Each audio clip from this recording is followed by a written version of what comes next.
¿Por qué decidimos exponer la escuela? Hace unos 3 años, el Señor se me presentó en un sueño. Estaba de vacaciones en una finca. Y de repente el Señor, en el sueño, la revelación del sueño, me llevaba a los lugares donde Él iba a vivir. Entonces, yo miraba que entraba, digamos, rápido. Acuérdate que las visiones, esas son cosas que se mueven en una dimensión del espíritu y en la metodología del espíritu, la economía del espíritu. Entonces yo miraba que el Señor entraba conmigo a un lugar, o más bien yo entraba con Él, y Él ministraba ahí sanidad, milagros, salvación, y luego entraba a un lugar, después a otro, y después a otro, primero congregaciones, después ciudades, y después yo lo llevaba a Él a un aeropuerto, donde Él se iba, como que fuera un profeta, iba para su casa. Pero cada vez que Él entraba y salía de un lugar, me agarraba y me apretaba así a su costado y me decía: Carlos, entendimiento. Entraba y salía de un lugar, me apretaba y me decía: hijo, entendimiento. Ya cuando le dicen a uno 3, 4 veces el mismo asunto, uno empieza a hacer caso. Después, cuando me llevaba al aeropuerto, yo miraba que Él se iba, pero miraba que había ministrado un lugar, otro. Yo le decía: papá, y entonces usted llega, descansa. No, hijo, porque no hay tiempo para ver. Y desde entonces yo empecé a orar, a interceder, a estudiar, a tratar de enfocar con mi espíritu lo que Él me estaba requiriendo, ¿verdad? Pero Dios hace todas las cosas rápido, pero a su ritmo. ¿Me entiendes? Entonces después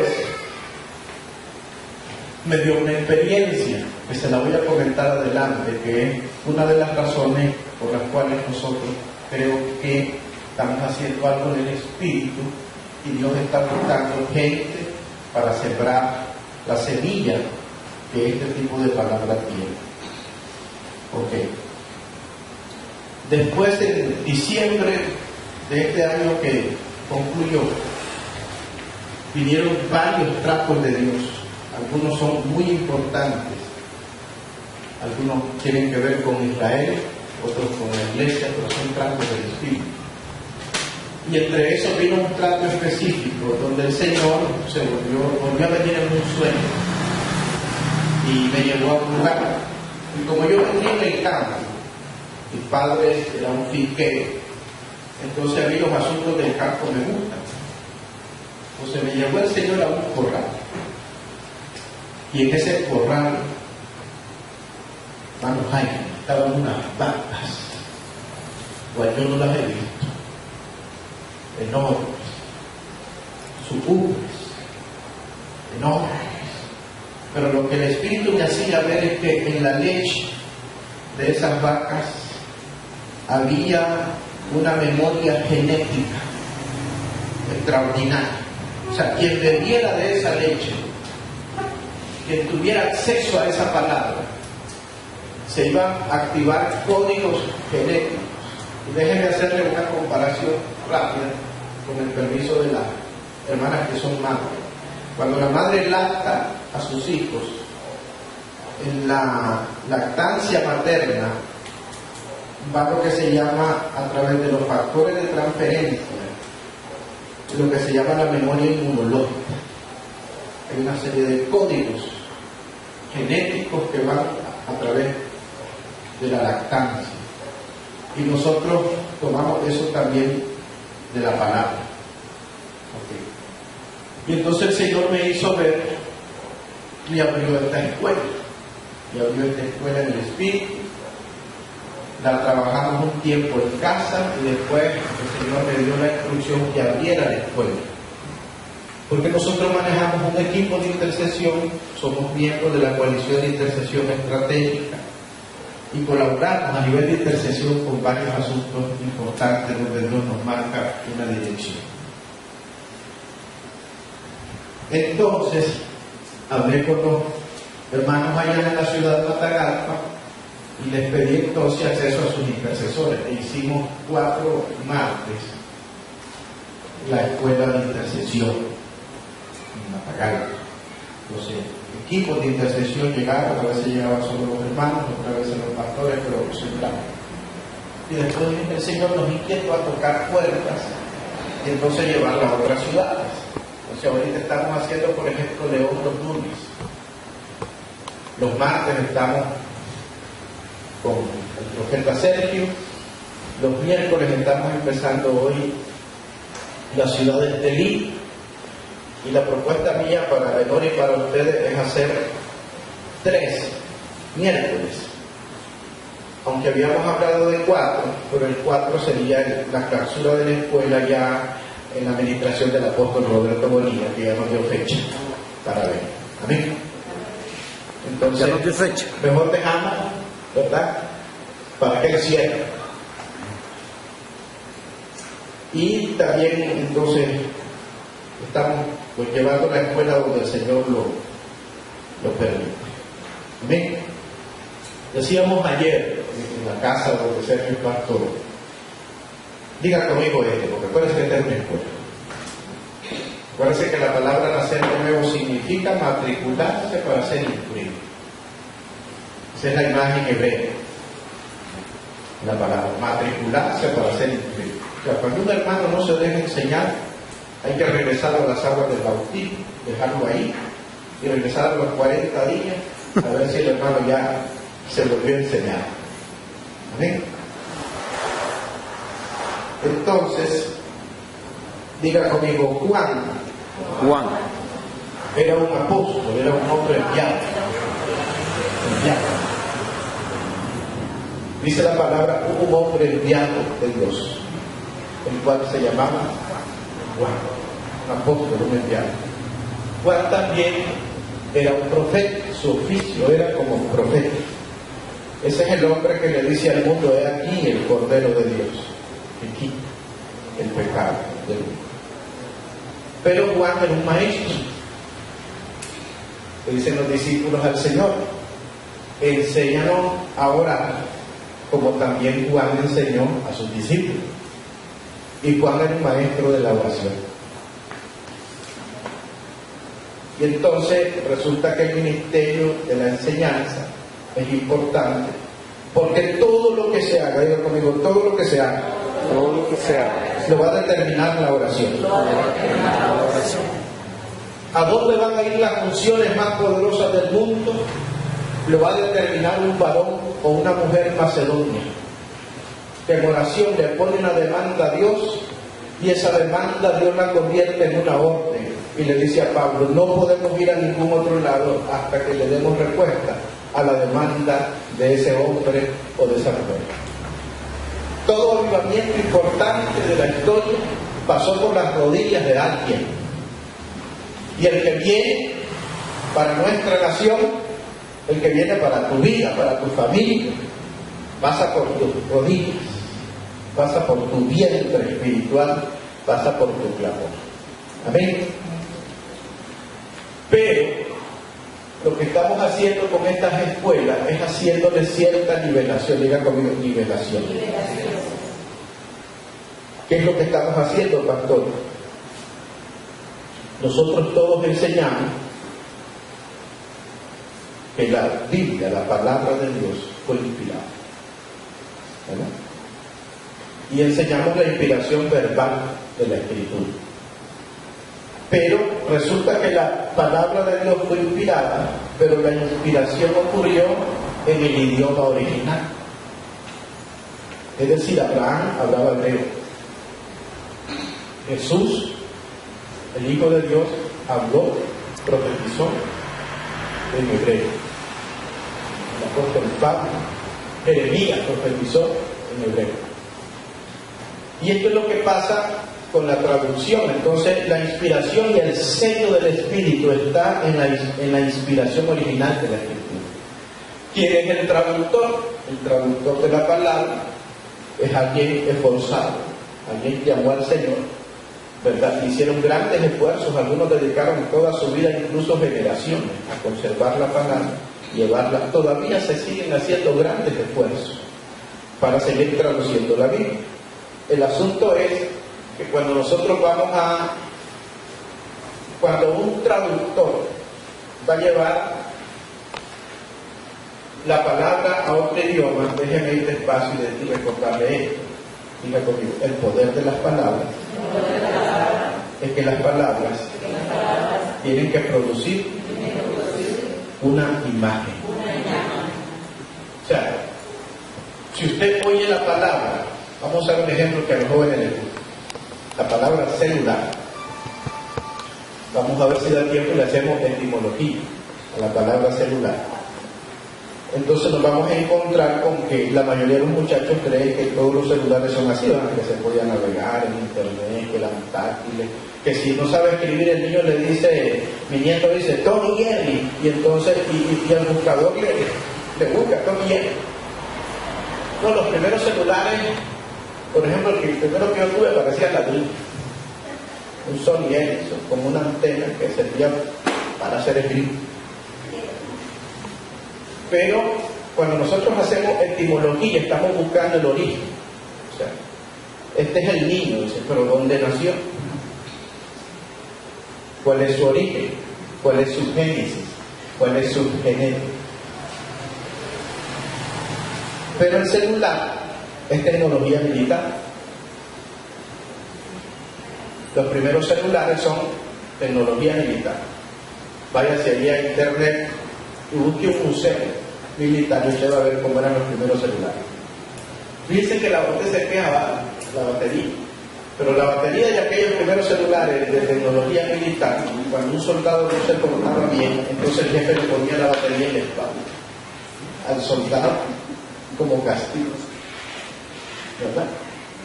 Entonces, ¿qué es lo que hace el traductor? El traductor, si va a trasladar, vamos a ver la palabra del griego al español, vamos a trasladar una palabra. Entonces dicen los apóstoles, no es justo que nosotros nos dediquemos a la mesa, que tenemos que dedicarnos a la oración y a la palabra. Pero la palabra mesa en griego es la palabra, la transliteración sería, la palabra es trapasa. Pero en griego la palabra mesa significa dos cosas, literalmente las dos cosas juntas. Significa mesa para comer, pero también significa la oficina de un campista. Es mesa de negocio. Entonces, cuando nosotros la trasladamos del griego al español, nosotros perdemos la mitad de la imagen. Porque en español nosotros la palabra mesa es solo para comer, porque el otro es un escritorio. Pero en el griego no. ¿Me entiendes? Entonces, ¿quiénes eran los diáconos? ¿Y qué hacían los diáconos? Servían a las mesas.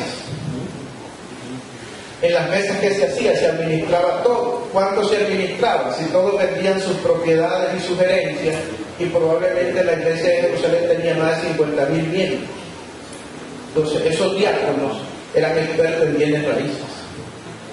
Porque según la historia, la migración fue haciéndose de manera anticipada, porque había una profecía, no va a quedar piedra sobre piedra. Los judíos fueron comprando propiedades, puertos, lugares, y la migración se fue haciendo de una manera escalonada. Y todo eso se tenía que administrar. Y dice Pedro, yo no puedo estar aquí de cambista comprando, vendiendo propiedades, porque tengo que orar para saber a dónde va la próxima migración del Espíritu. Entonces resulta que el primer diácono que se pone ahí es brócoli, y eso significa el que progresa. Entonces necesitamos esos diáconos, gente que progrese y gente que tenga capacidad de mover las finanzas que el reino de Dios ocupa. Ahora, los idiomas antiguos, las lenguas madres, son lenguas muy expresivas. Entonces vamos a ir viendo algunas palabras de su imagen hebrea y la vamos a trasladar al español para corregir algunas palabras, sobre todo que ocupamos para orar y para interceder. ¿Me entiendes? Ok. Pero estamos en una escuela. Vamos a empezar por acá. Vamos a hacerle un poquito de etimología a la palabra iglesia.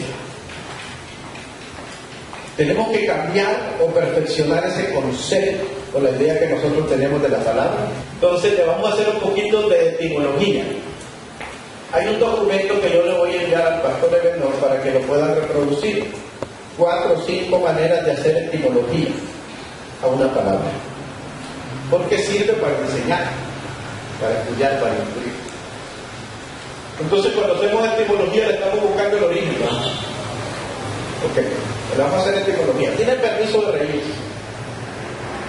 Si en algún momento le fuera necesario. Entonces vamos a ver para la mente tradicional cuál es la imagen de la palabra iglesia. Para un cristiano, por ejemplo, católico romano, esa es la iglesia para él.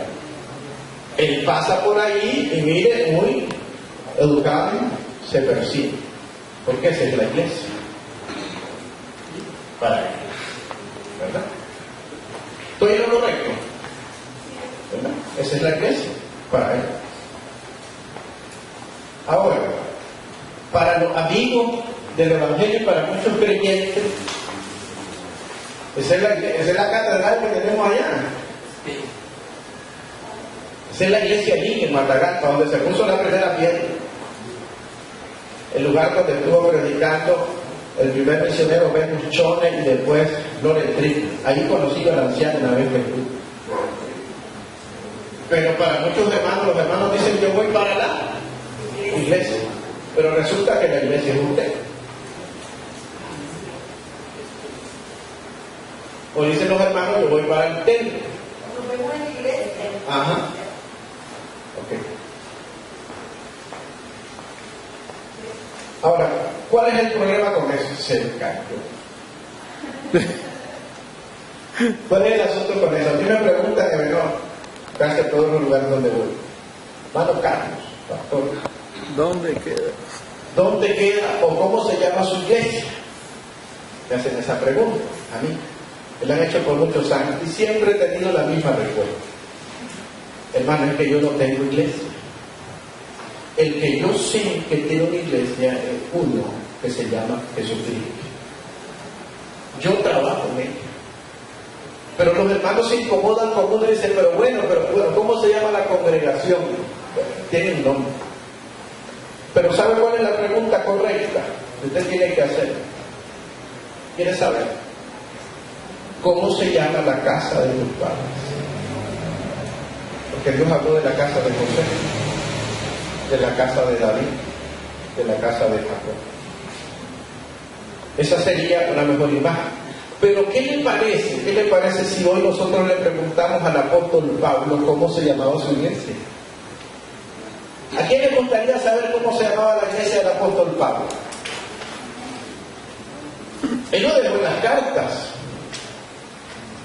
Porque tal vez el respondernos esa pregunta nos ayude a nosotros a redefinir qué significa para nosotros la palabra iglesia o qué se debería de significar. Vamos a suponer que ese es el apóstol Pablo, según alguien.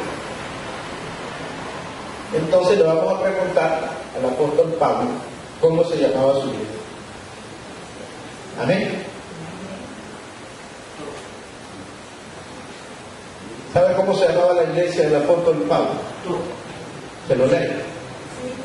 Se llamaba Tito, verdadero hijo en la fe. Se llamaba Timoteo. Se llamaba Filimón, el amado. Se llamaba Silvano, Artemis, y se llamaba Onésimo. Y se llamaba la iglesia de Pablo. Ahora, si te hago la pregunta, ¿cómo se llama tu iglesia? A mí se llama Benó, se llama Jaime, se llama Sergio. Se llama Merced. Porque, por ejemplo, en la versión Reina Valera de 1960, la palabra iglesia aparece en 72 ocasiones. 3 en los evangelios, 17 en las cartas, ahí está, en detalle. Eso va a venir allí en el documento. Entonces, cuando Pablo escribía la palabra iglesia, Pablo no estaba pensando en la catedral que nosotros vimos. Pablo estaba empezando en las personas. Y cuando cualquiera que leía, porque resulta que el primer templo cristiano, se construyó en el año 326, lo construyó la mamá de Constantino y se llama la Iglesia de la Natividad en la ciudad de Belén. Pero por 3 siglos, la iglesia primera no tuvo templos. Y nosotros cuando decimos iglesia, tenemos una imagen correcta, que influye de manera incorrecta sobre nuestra conducta y nuestro comportamiento. Porque a veces nos parecemos a los católicos. Entramos, entonces hay hermanos que vienen peleando. El matrimonio vienen ahí peleando, pero cuando entran a la iglesia, parece que las puertas tuvieran como cierta magia. Aquí no hay, pero en Matagalpa yo lo he visto. Y los hermanos entran ahí, y cuando entran ahí sienten tipo se transforman. Y se vuelven santos y reverentes. Y uno les pregunta por el matrimonio, ¿cómo está todo? Lindo, hermano, la unción está. Pero fuera de aquel edificio asumen otro comportamiento. Pero aquí no hay hermanos transforman. No. Todos somos buenos. Ok. ¿Sabe cómo se llamaba la iglesia del Pablo? Se llamaba Aristarco, mi compañero de prisión. Todos tenemos a nuestros compañeros de oración, nuestros compañeros de toda la vida. Esa es nuestra iglesia. Ahora, por color. Nosotros tenemos una imagen griega. Y no hay problema con traducir la Biblia al griego. Hay que traducirla toda ley. El problema que tenemos es cuando usamos un lente griego para interpretar la escritura y no recuperamos la imagen original. Entonces, por ejemplo, nosotros tenemos la palabra eclesia, y de ahí viene la palabra eclesiástico. Es sinónimo de sacerdote, de clérigo, de párroco, de capellán y otras cosas. Vaya a funcionar, usted lo va a ver. Entonces, eso era una iglesia. Usted ve allí a alguien en el hipódromo viejo, hablando, conversando, discutiendo asuntos, y esto va, esto viene, esto se hace, esto no se hace. Y entonces, esa es la imagen que nosotros usamos del pensamiento griego para definir la iglesia. Y eso no está del todo mal, pero no es la mejor imagen con respecto a lo que significa la iglesia, el cuerpo de Cristo. Esa imagen, ahí está. Yo sé que es fuerte en términos de la imagen que nosotros tenemos, pero vamos a ignorar un poquito esto, vamos a avanzar. Entonces, la imagen hebrea para la palabra iglesia, diga conmigo, la iglesia es la casa donde se administra justicia. Y es el equivalente de tener en un mismo lugar, a los magistrados de la justicia, o sea, la Corte Suprema de Justicia. Y tener reunido en ese mismo lugar con las mismas facultades a la Asamblea Legislativa. Entonces, miren, por ejemplo, tengo que elegir esta imagen de la palabra. Dice la Reina Valera: si dos de vosotros se ponen de acuerdo acerca de cualquier cosa que quieren, ese es como un cheque en blanco. Nosotros los latinos somos rapidísimos con eso. Entonces firmamos el cheque entre los dos, nos ponemos de acuerdo, nos vamos al banco de la fe y cobramos. Porque nosotros queremos. Que quiere casa, que quiere carro, el que quiere finca, el que quiere sueldo, no nadie quiere sueldo. Otra cosa. Y pareciera entonces simple, pero nosotros que somos pastores y hemos acompañado a mucha gente orando por años, sabemos que hay oraciones en las que aparentemente nos pusimos de acuerdo y no funcionaron. Porque la imagen correcta de la palabra no es esa. La imagen correcta de la palabra es esta. Pónganme cuidado aquí, los pastores. La imagen correcta de la palabra es esta. Si dos jueces, si dos sujó, dos jueces o dos sujó, son dos personas que entienden a cabalidad el derecho divino, se ponen de acuerdo y entienden cuál es la voluntad del Padre. Entonces, cuando ya somos conscientes de que cuál es la voluntad del Padre, ahora en boca de los testigos consta toda verdad y ahora podemos orar por eso y eso Dios lo va a hacer. Y la palabra dice, esta es la confianza que tenemos en Él, que si pedimos alguna cosa conforme a su voluntad, Él nos oye. Entonces el problema que hay en la iglesia, o lo que hay que corregir en nuestra oración, es que hay que entender de legalidad. Hay cosas que las podemos estar haciendo de manera ilegal. Ahora voy con otra imagen, mira conmigo. La fe viene por el oír la palabra de Dios. Entonces, la fe de alguna manera, vamos a decir, es como el salmón. El salmón nace en un crique, en un rillito de aguas mansas, pequeño. Ahí el pececito está tranquilo y él va saliendo al mar y pasa 7 o 8 años a mar abierto. Y un día se le activa el GPS de los genes y el salmón regresa del mar abierto. Puede estar en medio del Atlántico o en el extremo del Pacífico Sur. Y si él fue concebido en un rillito, en un crique por allá, en las alturas, y algún río canadiense o argentino, él va a navegar todas esas aguas y va a regresar exactamente al lugar donde él fue concebido, a engendrar la próxima generación. Entonces diga conmigo, si la fe fue concebida en la palabra, la fe va a regresar a la palabra. Pero si usted contaminó su fe con una imagen que no está en la palabra, entonces usted sale para otro lado y no tiene recuerdo. Déjenme corregir esto. Recién yo he llegado al Señor.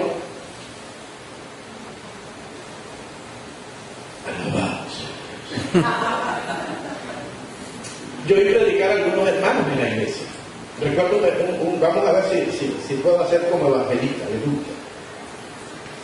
Hermanos, ustedes saben que los demonios creen en Dios, piensan, pero no le obedecen. Y a uno le daban con eso una prédica. Pero yo no sé, yo nací así. A mí me gusta leer, estudiar, escudriñar, y más después todavía que en mi juventud me entrenó en el ejército en asuntos de contrainteligencia militar, me terminaron de arruinar.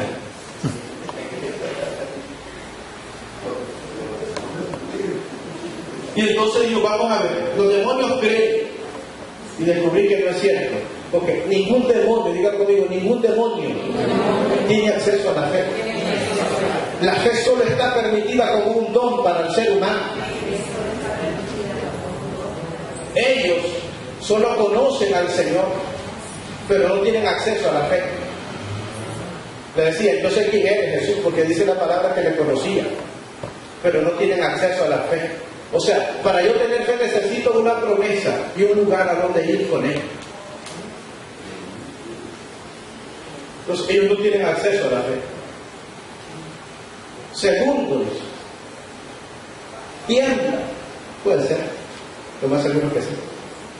Dice, no le obedecen, y me fui a la Biblia, espérese, me fui a la Biblia. Y yo nunca encontré en los evangelios ni en ninguna parte un demonio al que Jesús le dijera, cállate, y no subirse, calla. Sal fuera. Entonces, ¿cómo es eso que no obedece? Tienen que obedecer. Entonces, tenemos que corregir nosotros muchas de esas imágenes que hemos aprendido en la iglesia porque son incorrectas. Entonces hay gente a la que el diablo le perturba la vida con su vida de oración cuando la gente no conoce su derecho en Dios. Como están un poco serios, vamos a ver si se pueden reír con calma.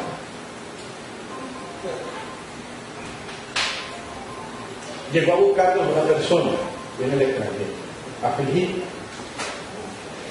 deudas, problemas, matrimonio, salud, una serie de situaciones, el rumbo del ministerio totalmente desenfocado.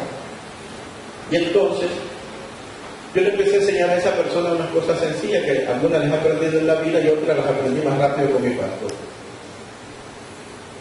Entonces diga conmigo, Sara significa una de las manos. El que ríe el último, ríe mejor. A veces eso es suficiente para que el diablo se calle.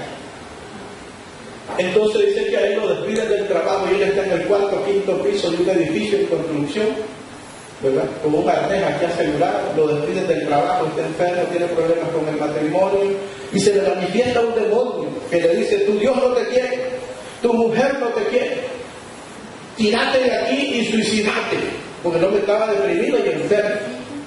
Pero el hombre ya había platicado conmigo, entonces se quería hablar del demonio y dijo: ¿por qué no te suicidas conmigo? Y él dice que a mí mi Dios no me quiere, si me ama. No tengo este trabajo ahorita, pero mañana tendré otro. Mi mujer le lleva un billete de $100 y se le quita todo el enojo que tiene.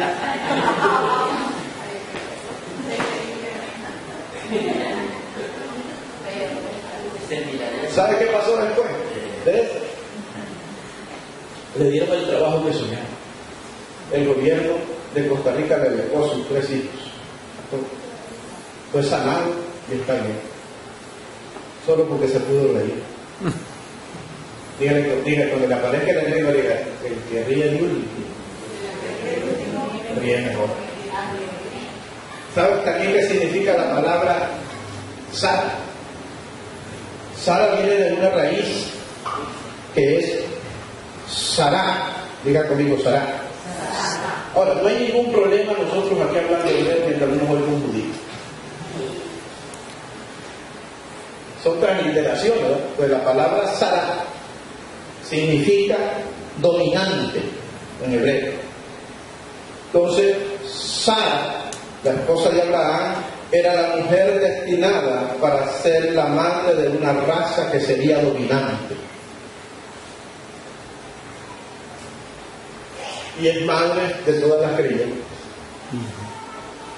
Pero Dios no es que le cambia el nombre, Dios le añade. Diga conmigo: Dios le añade. Y le dice: ahora se va a llamar, se llamaba Saraí, ¿verdad? Así es. Y Saraí viene de esa raíz que significa la madre de una raza dominante. Y el Señor le agrega la palabra, no es Sara, es Sará, y significa noble, reina y princesa. Entonces Dios le añade y dice que Saraí Sará es la madre de una raza dominante y noble. Y esos genes están en ti.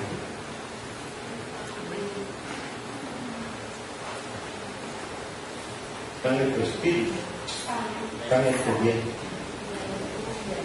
de luz. Santo Dios.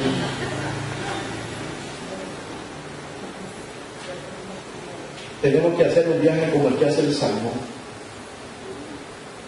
Regresar a nuestro origen.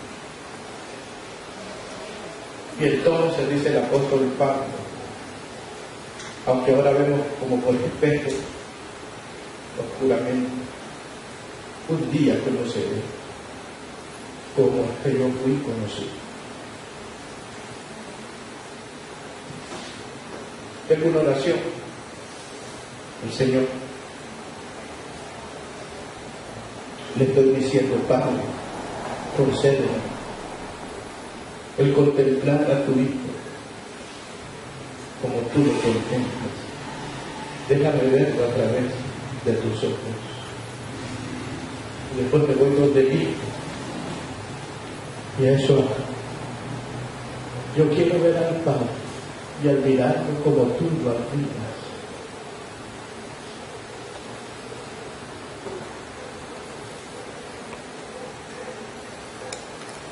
Diga conmigo: la iglesia es la casa donde se administra justicia. Quiero que vea un poco una imagen y quiero que se le quede grabada de la iglesia. Vamos a ver si esto funciona.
una casa donde se administra justicia.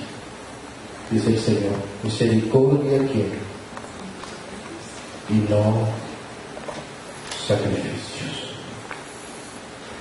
¿Cómo yo sé que un intercesor está oyendo a Dios? Porque un intercesor que está oyendo a Dios tiene oraciones en el depósito de su espíritu que le pueden dilatar años. Muchas veces la iglesia oramos por cosas de una semana, un mes, pero los avivamientos no vienen por la oración de una semana ni de un mes. Los grandes avivamientos de la historia vienen porque Dios encontró gente como Simeón. El anciano dijo con casi 100 años, tenía más de 60, 70 años esperando el advenimiento del Mesías. Y la otra anciana cuando llegó dijo, este es el niño que yo vi. Ya lo conocía, lo había visto. Entonces, el avivamiento que viene, a mí no me va a sorprender cuando el paralítico se levanta. Yo lo he visto tanto. He visto rotos en las calles ser sanados, volver a la cordura de manera inmediata.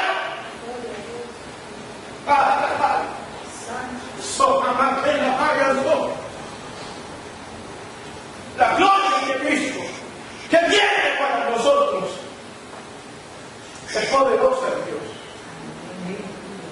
Entonces cuando usted vea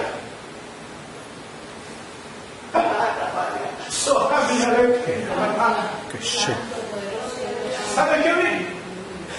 Vi como un río de gente viniendo la gente como águilas entrando a la casa de Dios.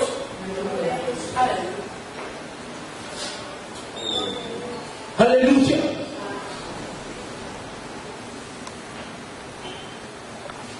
Dios está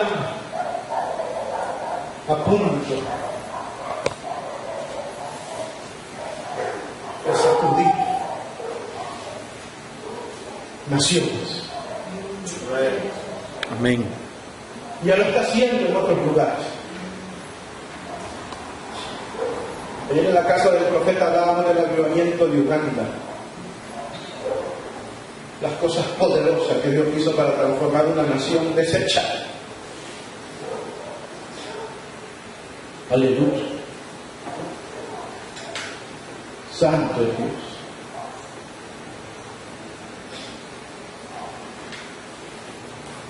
¿Sabe qué necesitamos a veces los pastores, los hombres de Dios? Orar por David.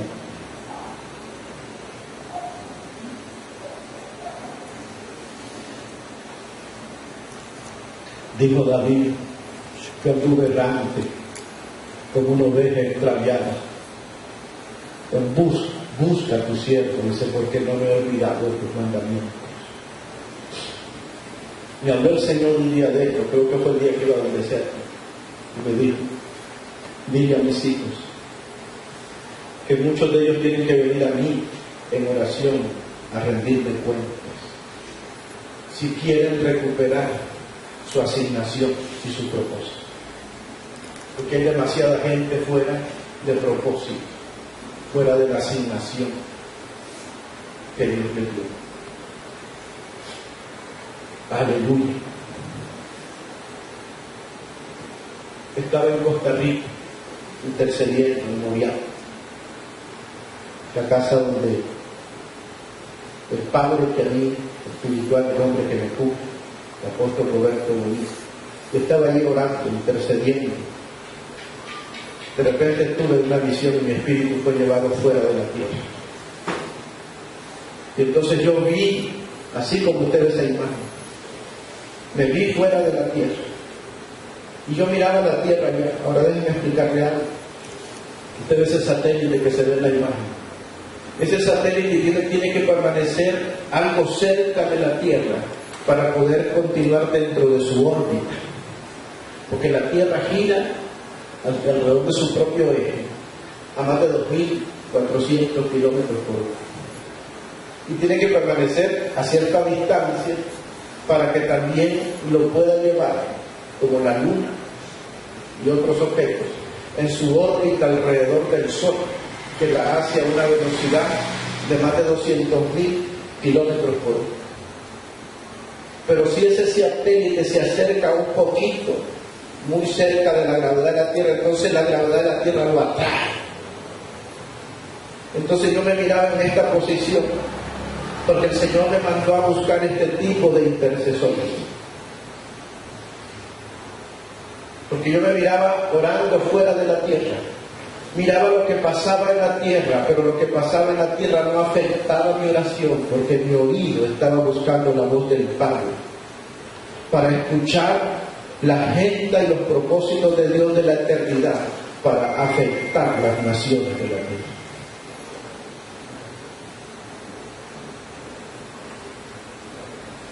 Dios te anda buscando. Dios te anda buscando. Dios te anda buscando. Dios te anda buscando.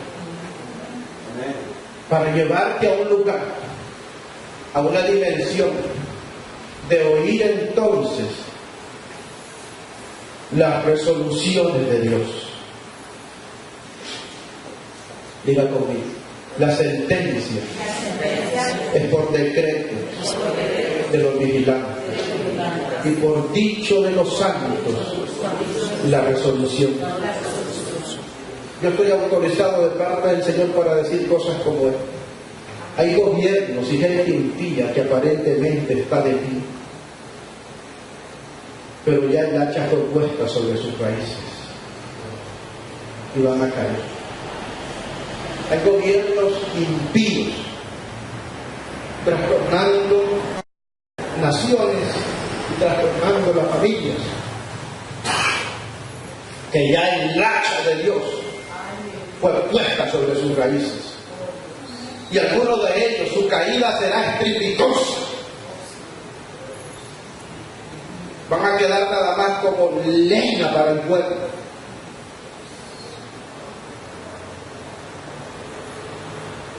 Aleluya. En esta escuela, por la intercesión nos proponemos que usted recuerde que no solo tenemos que tener el hacha, recuerdo lo que dijo Juan, el hacha se tiene que poner sobre la raíz. Diga conmigo, las piedras del arroyo son para la cabeza. El hacha es para la raíz. Entonces, debajo de la superficie de la tierra, debajo de muchas cosas que están escondidas, hay cosas que se están haciendo y Dios va a descubrir la raíz. Para que usted haga caso. Pero hay un camino que tenemos que recorrer a nivel de intercesores. Tiene que ser el ministerio que más amamos, el que más cuidamos, porque es el ministerio de nuestro sacerdocio. No vamos a avanzar todo lo que quisiéramos, pero no hay prisa, estamos en plaza. Amén. Aleluya. Yo estoy bajo la convicción del Señor que trastos divinos, sueños, visiones, manifestaciones angelicales van a acompañar a la gente que oiga la voz que lo llama. Amén.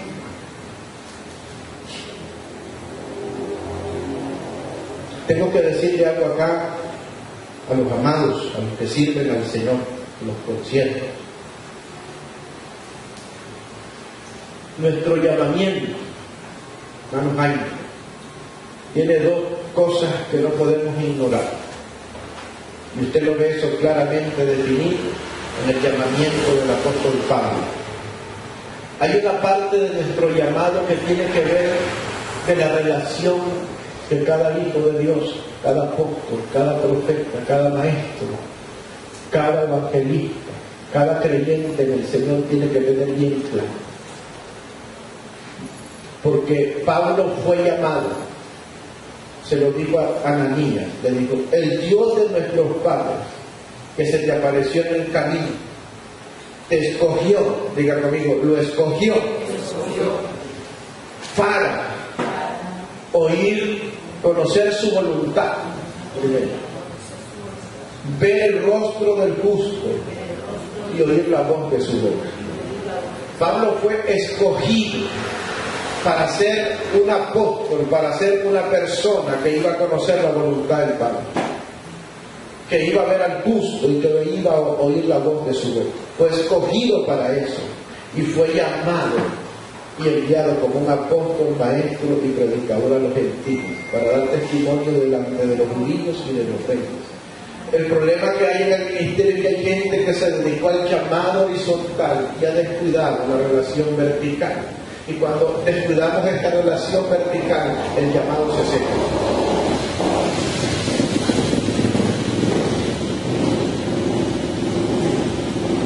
Por eso necesitamos volver. Aleluya. No tenemos esperanza. ¿Eh? Dice la palabra que nos paremos en los caminos. Dice: párense en el cruce. Usted sabe que la vida, los caminos a veces se cruzan. Decisión. Los caminos se cruzan. Y hay un momento que uno no sabe con toda seguridad si vamos a ir a la derecha o si vamos a ir a la izquierda. Ahora, si usted se equivoca en esa decisión, usted puede ir 4, 5, 7, 20 años por un camino incorrecto. Y hay que volver y regresar al punto y orar como David: busca, porque ando como oveja extraviada, pero no me he olvidado de tus mandamientos. Que regresa al origen. ¿Dónde se perdió la voz? ¿Dónde de repente? Mire qué lindo es Dios. Cuando empezó el Señor a hacerme el llamado al ministerio, yo estaba acá y tenía 2 caminos, o varios caminos. Uno de ellos me lo daba uno de mis pastores en la iglesia de Dios, que me decía: hijo, Dios te llamó al ministerio, yo tengo una congregación para ti con 200 personas para que vayas y seas el pastor. Bonito camino y corto, y no era malo, ¿verdad? Había otro camino, y ese otro camino era un misionero que venía de Estados Unidos, que tenía recursos. Vino, le tuve con él en lugares, y entonces me dijo: tenemos que pensar en un vehículo, podemos pensar en nada. Yo lo vi a ese hombre comprar un terreno, construir una escuela, hacer asunto, y a mí me ofreció ese camino.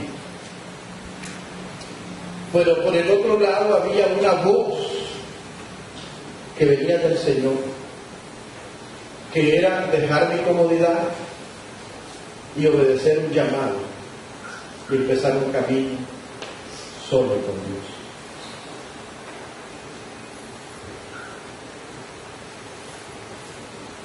Empecé mi camino.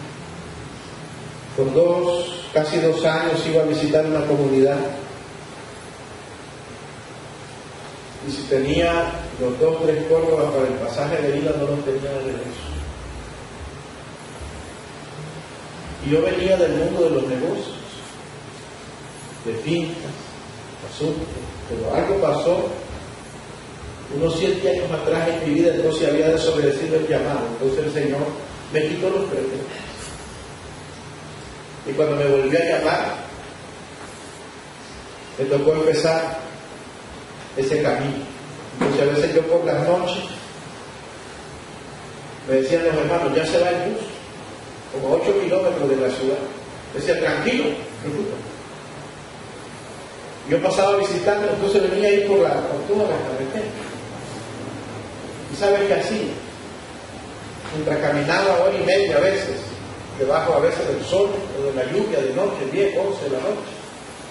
Mientras yo llegaba a la ciudad, yo le profetizaba a la ciudad. Nunca me refería a Dios de nada, nunca sentí cansancio de nada. Excepto una vez que un rayo me asustó. Es que cayó muy cerca y se fue sobre los alambres así. Y yo mojado y pasando por encima de un montón de agua, hasta aquí a las rodillas. Y el rayo allá. Y como dice la palabra que hagan a tu lado, sí, Señor, pero mátelo más largo. Entonces seguí el camino donde estaba la voluntad de Dios. Y al seguir ese camino, entonces me encontré hoy con ustedes, hablando. Y hoy siento, ahora paso yo por ese camino, ¿verdad? Pero ya el Señor no quiere que ande aquí. Amén. Entonces a veces en el camino es quedarse ahí y esperar. Entonces cuando yo estaba tomando esa decisión si iba hacia acá o hacia acá, entonces me fui donde un amigo, un pastor de la Iglesia de Dios, allá en una de las montañas de la región. Yo me metí allá a unos ayunos a orar, a preguntarle al Señor. Y yo recuerdo que mientras yo estaba allí en el ayuno, Él puso sus manos sobre mí. Se llama Pastor Wilfred Marguerite, maestro de la Iglesia de Dios Dominicana. Se puso las manos y me dijo: Carlos, veo una visión. Y te veo, me dice, parado en un lugar que yo no sé qué significa para ti, pero me verá parado en un lugar donde aquí yo sé que te veo en el palo, me decía, de Pancasán y el Jobo. Entonces aquí había un camino a la izquierda que iba para allá. Complicado porque a eso lleva el Cerro Siní, donde mataron a Carlos Fonseca. De otro lugar. Pero hacia la derecha, dice, veo un viento suave que se vuelve hacia la derecha. Y yo sabía que hacia la derecha estaba la finca de mi padre. Entonces Dios me decía: vas a buscar un camino que tiene que ver con paternidad. Y eso me llevó a una relación entonces con el apóstol Roberto Bonilla y con otros hombres de Dios que me han bendecido la vida. Amén. Ahora, aleluya.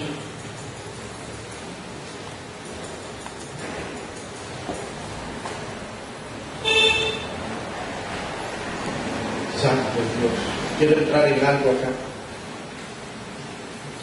Amén. Ahora, hagamos algo. Metámonos con el ministerio de los profetas. Vamos a peinar a los profetas de Dios, se los vamos a poner guapos para la foto.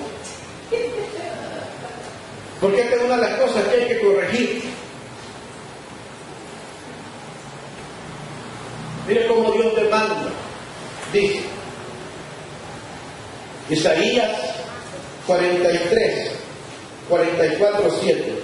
¿Y quién proclamará lo venidero y lo declarará? Diga, alguien tiene que proclamar lo venidero. Alguien tiene que proclamar lo venidero Y declararlo. Pero espérense, dice, y lo pondrá en orden delante de él. Yo pongo una demanda hoy sobre el ministerio de cualquier profeta en cualquier ciudad y en cualquier nación. Y es que antes que nos traigan palabras y profecías, vayan delante del Padre y pongan en orden lo que van a profetizar. Amén. Amén. Amén. Amén. Levante un decreto con mi iglesia y diga: no permito no permito la entrada a esta ciudad la entrada de esta ciudad y a esta nación, y a esta nación, profetas desalineados, profetas desalineados, profetas fuera de autoridad. profetas fuera de autoridad. Le cierro las puertas de esta nación Cierro las puertas de esta nación. en el nombre de Jesús. Y cualquier profeta que va a profetizar, Y cualquier profeta le ordeno a ese profeta le ordene que primero vaya delante del Padre y toque en orden su vida y su profecía. En el nombre de Jesús. Porque esa es la palabra. Dice, como hago yo desde que lo establecía el pueblo antiguo, dice, anuncié lo que viene, lo que está por venir. Él dice en su palabra que él anuncia las cosas antes que vayan a ocurrir. Nosotros tenemos que ser los intercesores, tenemos que ser los mejores catalizadores del ministerio de cualquier profeta. Porque el profeta va a ser enviado, el profeta va a ser despertado por causa del clamor de un intercesor. Y ese intercesor va a decidir a dónde van los sobres de Dios, a dónde va la unción, porque ese intercesor le puso una demanda en oración a Dios, pero primero oyó la voluntad del Padre. Vamos a cerrar acá con esto. Diga conmigo, la senda de la fe. Mire, trate de ver esta imagen en su mente. Dios forjó los caminos de la fe en los lomos de hombres como Abraham, como Moisés, como Sara. Allí está en el libro de Hebreos el ejemplo que se nos puso y aquellos que por la fe y la paciencia alcanzaron las promesas. Y hay que quitar de nuestras mentes las mentalidades griegas, grecorromanas, católicas. Porque cuando la iglesia del Señor tiene metidas esas mentalidades grecorromanas, entonces los conceptos de tiempo se le distorsionan y el enemigo le daña su paciencia y le estorba su fe. Entonces yo he visto por años, cuando va llegando el 31 de diciembre, aparecen, se multiplican los profetas, con gorros rojos que dicen jojo. Se multiplican. Y se mete la gente y la iglesia en una burbuja, que cuando llega a las 12 de la noche del 31 de diciembre explota. Y el famoso Año Nuevo que celebra, que está dedicado al dios romano de la guerra Jano, el dios de las puertas. Entonces la gente viene y le dice a uno, como que te lo dicen creyentes, te lo dicen hasta ministros del Evangelio: feliz Año Nuevo. Y te dicen: feliz Navidad, una fiesta dedicada a las deidades nacidas en el solsticio de invierno. Y quieren que nosotros celebremos nacimiento a Jesucristo en el cumpleaños de libros y de otros.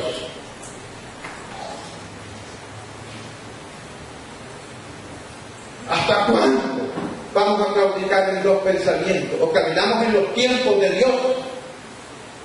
En tu mano, dice su palabra, están mis tiempos. Pero los creyentes quieren siempre algo de eso, porque somos como el pueblo de Israel. Todavía el olor a cebolla los atrae. Todavía nos seducen los cuentos de la abuela. Aleluya. Dios le dijo a Abraham: sal de tu tierra y de tu parentela y de la casa de tu padre. La palabra casa significa enseñanza. Deja la cultura de tu padre. Taré, asistente de libro en la fabricación de ídolos. Toda cultura nació en un culto, y todo culto estuvo dedicado a un Dios. Y la única cultura que nació bajo el altar correcto es la cultura que Dios levantó como hombre como Abraham.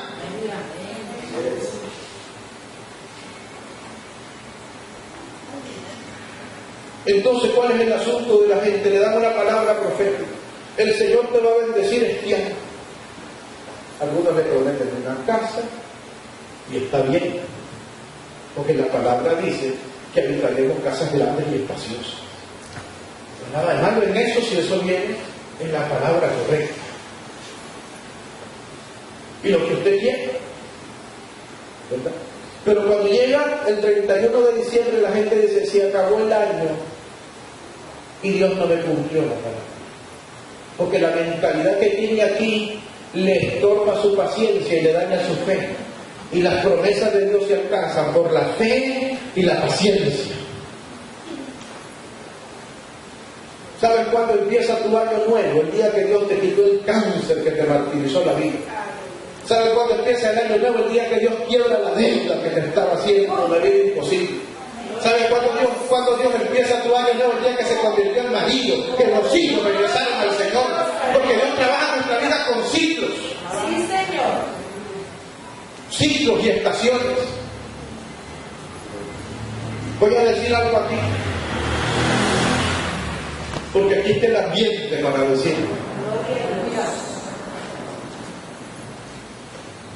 Cuando la iglesia evangélica y anda celebrando cumpleaños a Jesucristo, niega su eternidad.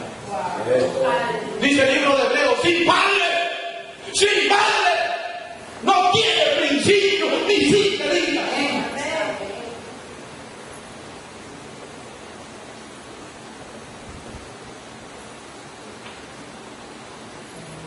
Que corregir y cambiar la imagen del Cristo que la gente adora. Voy a centrar esto para que me entienda.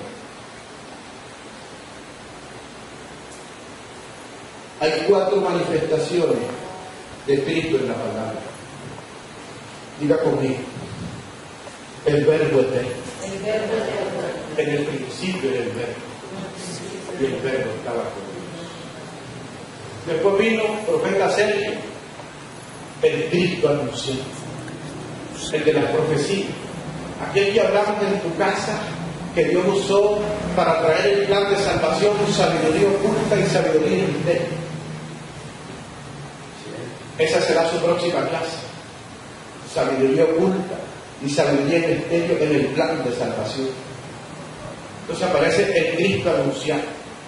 Y ese Cristo vino por la boca de los profetas siendo anunciado a Israel. Entonces aparece Isaías, he aquí la Virgen concebirá y dará a luz un hijo. Y también el Señor le montó su vueltecita al enemigo. Y se hizo una profecía que dice, Jerusalén, aquí tu rey viene montado sobre un pollino de asno. Entonces el diablo puso un demonio en la entrada de Jerusalén a poner en una lista todo el que entraba en tal lugar.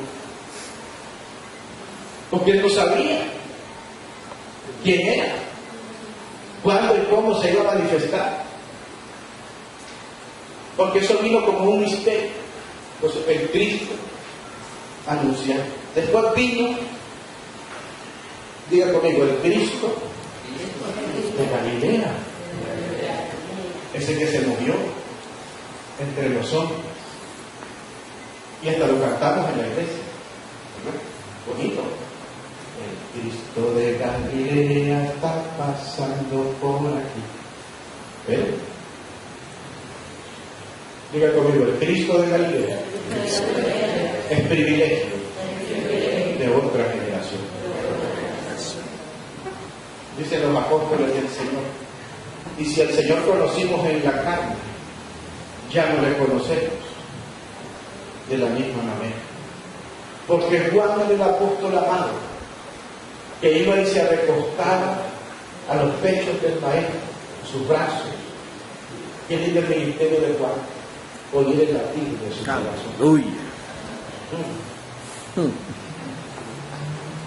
Pero luego en el Apocalipsis, Juan está en la isla de Patmos. Y dice Juan, estaba yo en la isla de Patmos, y oí una voz como el estruendo de muchas aguas. Y me volví, dice, para ver la voz que hablaba conmigo, y vuelto, vi 7 candeleros de oro. Y en medio de los 7 candeleros de oro, uno semejante al Hijo del Hombre. Y cayó de rodillas, por claro. Y la luz de su rostro dice como el sol cuando resplandece en toda su fuerza. Ahora, el Cristo de Galilea, los fariseos lo desafiaron y le dijeron: dinos con qué autoridad hacen estas cosas. Al Cristo de Galilea, cuando lo azotaron, le preguntó Herodes: ¿eres tu rey? Y él le dijo: para eso nací.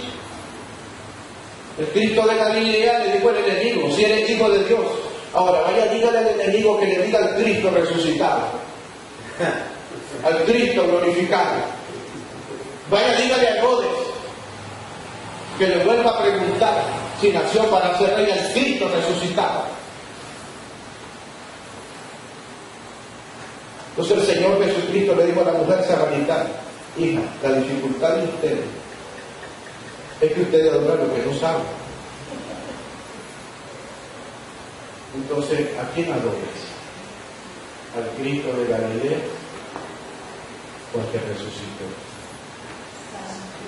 Y se sentó a la diestra del Padre. Eso debería de cambiar el 90% de nuestras alabanzas. Ahora, en la dimensión que lo adores, es en la dimensión que se te va a revelar.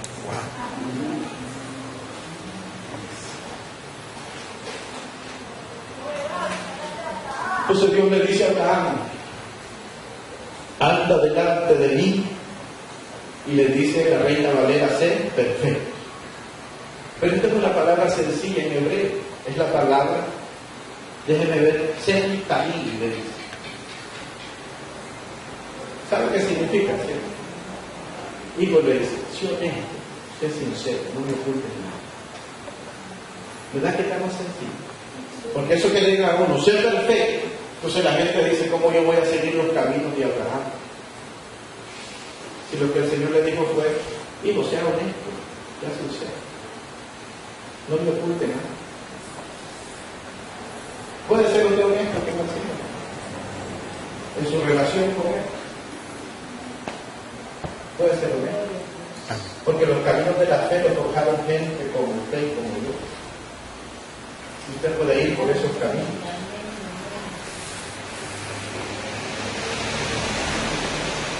Aleluya. Dice: sé un camino, sé un hombre y sé una mujer entero, íntegro, de una sola pieza, una persona de verdad. Sé sincero. Observemos aquí, dice la palabra, que tiene que ver mucho con tu vida como intercesor.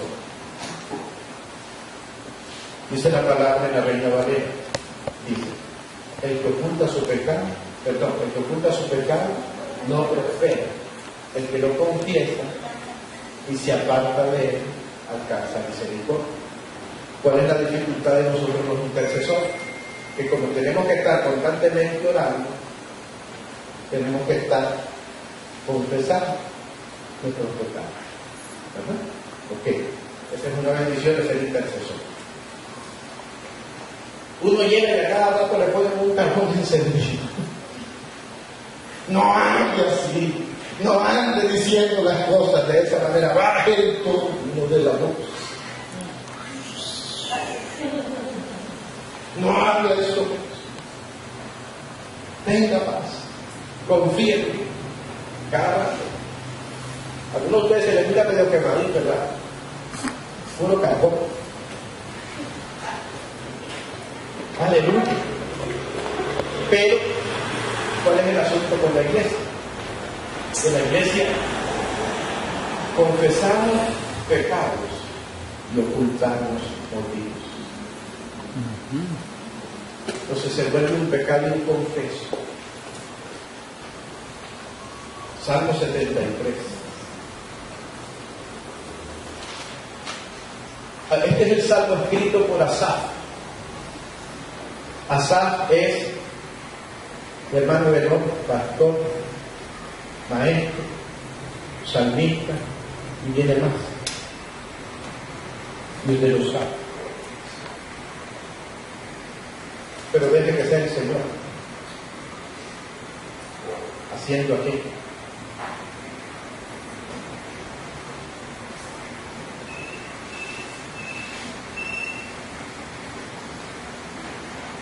Aleluya.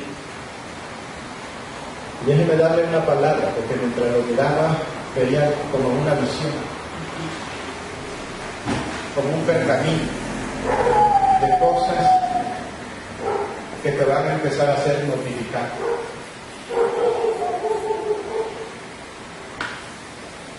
Entonces Asaf es el principal director de la oración continua en los tiempos del rey David. Es el músico principal. Es el encargado de organizar la adoración continua en Israel. En el tiempo de David al Señor se le daba adoración continua. Se organizaban por turnos. Y había las 24 horas del día, los 7 días de la semana, los 360 adoración continua. Y el principal director de ese asunto, ¿verdad?, era el salmista Asaf. Es un nivel salmístico extraordinario. Habrá un salmista como Asaf en estos tiempos. Y él dice, ciertamente es bueno Dios para con Israel, para con los limpios de corazón. Dice, en cuanto a mí, diga conmigo, el hombre va a confesar sus motivos.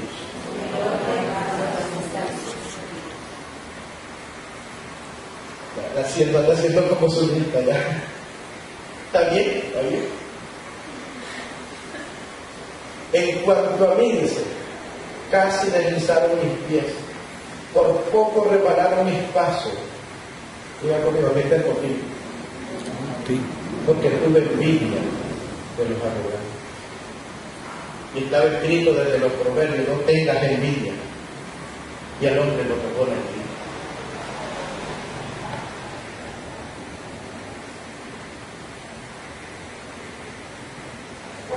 Porque tuve envidia de los arrogantes, porque no tienen congoja por su muerte, pues su vigor está entero, no pasan trabajo como todos nosotros, no son azotados como todos los hombres, por tanto la soberbia los corona, se cubren de vestido de violencia, sus ojos se llenan de gordura, logran con creces los antojos de su corazón, se mofan y hablan con maldad de hacer violencia, hablan con altanería, ponen su boca contra el cielo y su lengua pasea la tierra.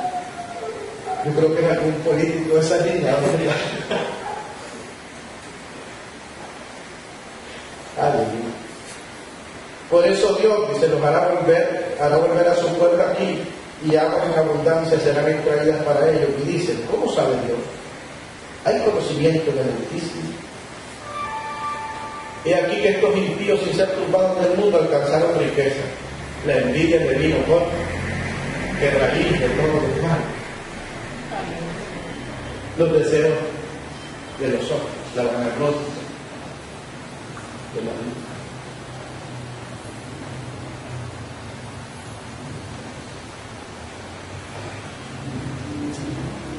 Aleluya.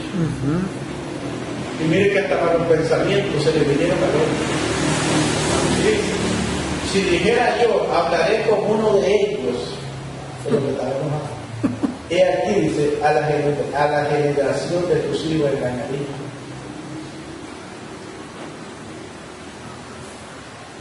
Cuando pensé saber esto, dice, fue duro trabajo para mí. Hasta que entrando en el santuario de Dios comprendí el fin de él. Entonces el hombre, dice en el verso 21, dice, se llenó de amargura mi alma y en mi corazón sentía pulsar por el fin de eso. Un hombre ministrando la adoración continua y en amargura y con el fin.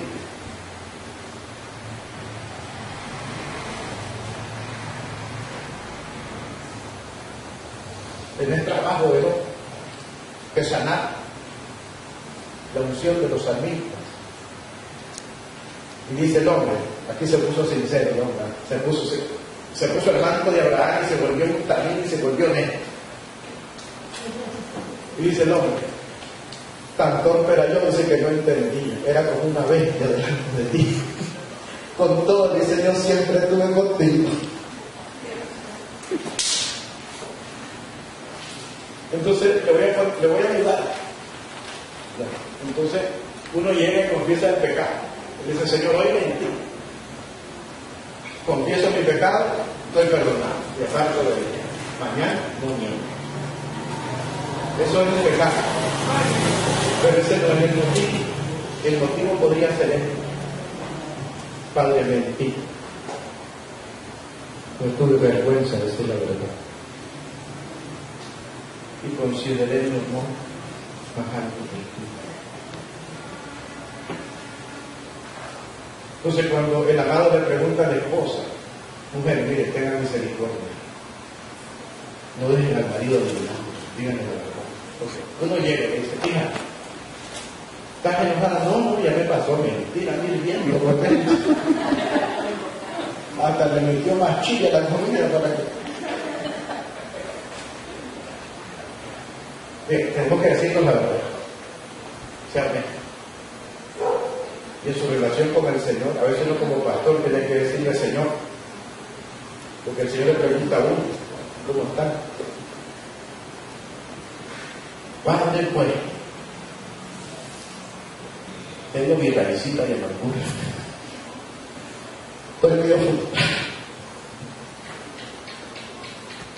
¿me entiendes? Honestidad, integridad. Porque dice la palabra, en lo íntegro es hermoso la alabanza.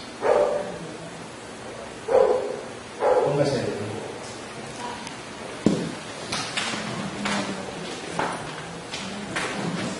La honestidad y la sinceridad no te va a meter problemas con Dios, te va a traer sanidad.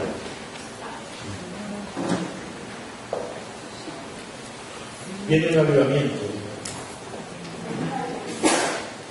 Oí una vez una predicación en televisión y estaba en un programa del hermano Benny Hinn, un profeta, no recuerdo su nombre, eso hace años, amigo de él. Y entonces ese profeta se dio una prédica tremenda, bonita, hablando de cuando Isaac fue a abrir los pozos que su padre había abierto y que los adversarios lo habían cerrado. ¿Recuerdan eso? ¿Verdad? Entonces dice ese profeta en esa conversación, porque era como un conversatorio, estaban hablando los dos hombres de Dios. Entonces decía, dice el Señor que es tiempo de ir a abrir los pozos de avivamientos pasados. Entonces un montón de gente empezó hasta a comprar casas en Azusa y en lugares así. Ahora, yo no podía ir a Azusa, pero me quedaba cerca la garita,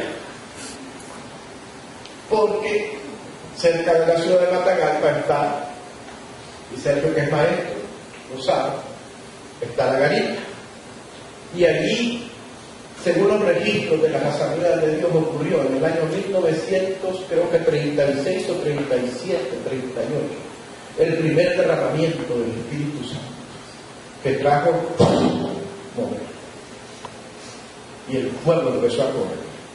Entonces yo me fui a ese lugar, me hice amigo del pastor, el hermano Eliseo, en las asambleas de Dios. Me fui allí a meter a hacer ayunos de 3 días.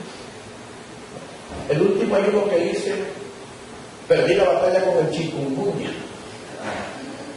Sabes que el ayuno me picó en zancudas y me sacó.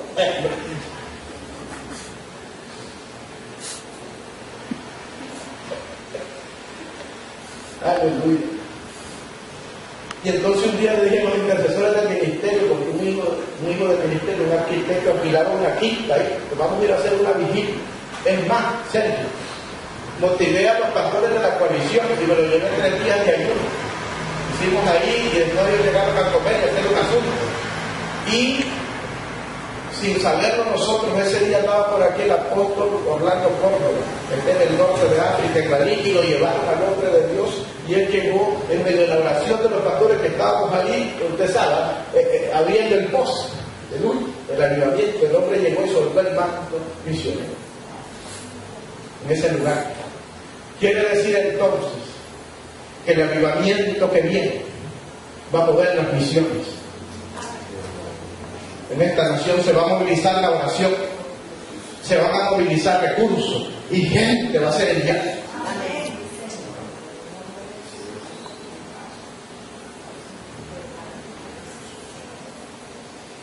Padre, estoy esperando mi boleto para ir al África. Estoy esperando. Tengo la invitación, tú abriste la puerta. Y yo honré mi pacto que hice con Orlando de llevar ofrendas y diezmarle todo lo que significaba ese boleto varias veces. Conmigo. Quieren entrenar intercesores.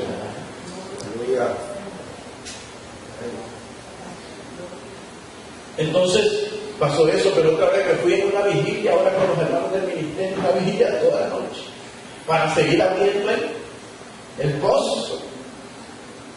Porque en el 1982-83, cuando estaba la nación en medio de la guerra, el pozo volvió a brotar el agua. Yo me tomé el tiempo, el trabajo, estando allí en unos ayunos, de ir a hablar con ancianos que estaban ahí cuando empezó el derramamiento del Espíritu Santo, que de los años 80, que volvió a empezar en ese mismo pozo y corrió por toda la nación y dejó la iglesia donde la tenemos hoy. Y entonces dije yo, hay agua en ese pozo, hay que sacarla. Pero diga conmigo, Dios va a examinar los motivos. Dios va a examinar los motivos. Y cuando estaba ahí con varios hijos de la casa, orando, ya pasaba las 12 de la noche, tuve una experiencia que me hizo temblar. Cuando la recuerdo, me entregué. La Biblia dice que cuando se revela el trono del Padre, entonces alrededor de él hay arcángeles, hay serafines, y hay seres vivientes. Y esos seres vivientes están llenos de ojos por todas partes y están observando todo lo que se acerca al trono del Padre. Y se mueve, dice Ezequiel, a manera de relámpago, de centellas. El ojo del Padre que nos ve.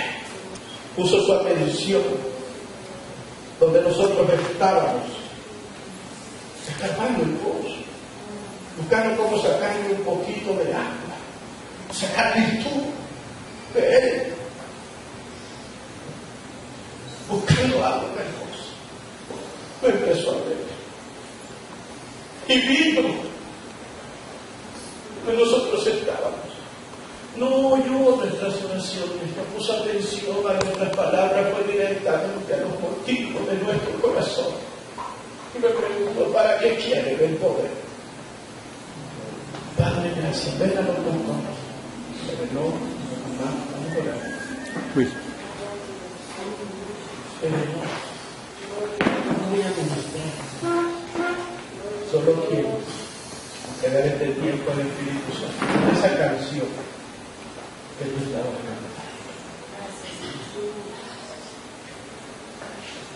Porque una de las cosas que Dios va a demandar de nosotros es regresarle la soberanía a su casa.